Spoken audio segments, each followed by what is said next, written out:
सरकारଙ୍କ योजनाରେ बदलुଛି ଗାଁର ପରିବେଶ। ହେଲେ ଗାଁର ଚାଲିଚଳନ, ଗାଁ ସଂସ୍କୃତି, ଗାଁ ପରମ୍ପରା ସତରେ କେତେ ନିଆରା। ଏପରି ବି ଗାଁର ସଂସ୍କୃତି ଐତିହ୍ୟ ପରମ୍ପରା ସହ ଯୋଡ଼ି ହୋଇ ରହିଛି ଗାଁର ପରିଚୟ। ଏଇଥିପାଇଁ ତ ଆମ କଳିଙ୍ଗ ଟିଭିର ସ୍ୱତନ୍ତ୍ର କାର୍ଯ୍ୟକ୍ରମ ମୋ ଗାଁ କଥା। ଏଥି ଅନ୍ତର୍ଗତ ପ୍ରତିଦିନ ଆମେ ବିଭିନ୍ନ ଗାଁର କଥା ଦେଖାଉଛୁ। ଗାଁ ଲୋକଙ୍କ ଦୁଃଖ ସୁଖ ସହ ଭାଗି ହେଉଛୁ।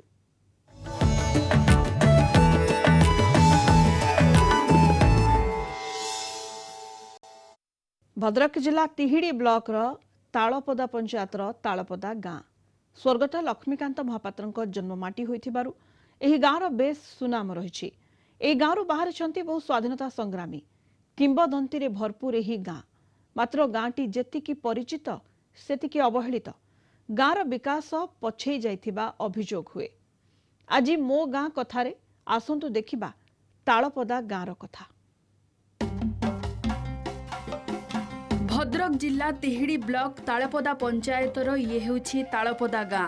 बंदे उत्कल जननीर रचयिता स्वर्गत कांतकवि लक्ष्मीकांत महापात्रंक जन्ममाटी होइथिबारु सारा राज्य रे एही गाँर बेस सुनाम रहिछि। स्वर्गत लक्ष्मीकांत महापात्रंक पई आज भी गर्वित एठाकार लोके।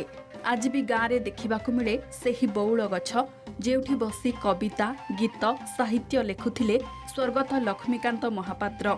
तेणु गाँटी जिला तथा जिला बाहर बेस परिचित। 5टी वार्ड को नहीं गठित तालपदा गाँर जनसंख्या प्राय 3000। अधिकांश लोक धान चाष उपरे निर्भरशील। कांतकविंक गाँ होइथिबारु एही पंचायत रे अनेक विकासमूलक काम होइछि। कांतकवि स्मृति परिषद, कांत कुटीर, कांतकविंक समाधि और स्मृतिपीठ रहिछि, जार उन्नतीकरण कार्य करा जाइछि।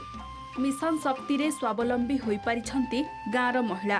राधा माधव महिला स्वयं सहायिका गोष्ठीर सदस्य माने महू उत्पादन करी सरकारक महिला सशक्तिकरण को सफल रूप देई पारिछंती। कांतकवि लक्ष्मीकांत महापात्र होउचंती बंदे उत्कल जननीर रचयिता, जहाँकि आज ओडिशा विधानसभा रे मान्यता पाइछि संगीत भावरे। तेणु जो कि कांतकवि लक्ष्मीकांत महापात्र नाँ रे गाँटी परिचित।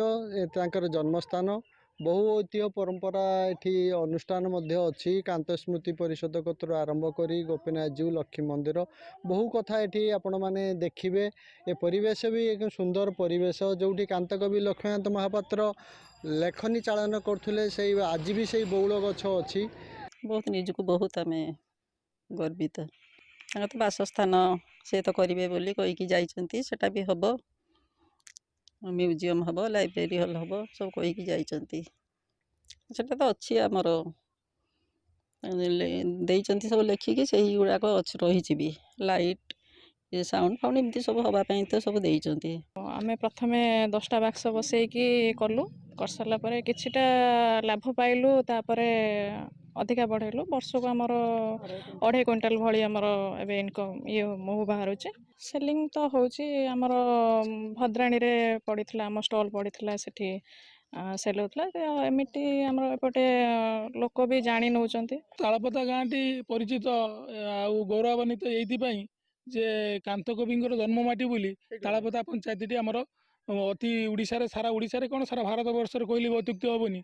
ये होची परिचित एइथि पई। गाँव रे एबे भी अनेक समस्या रहिछि। पानी, ड्रेनेज, आलोकीकरण भली सुविधारु वंचित ग्रामवासी।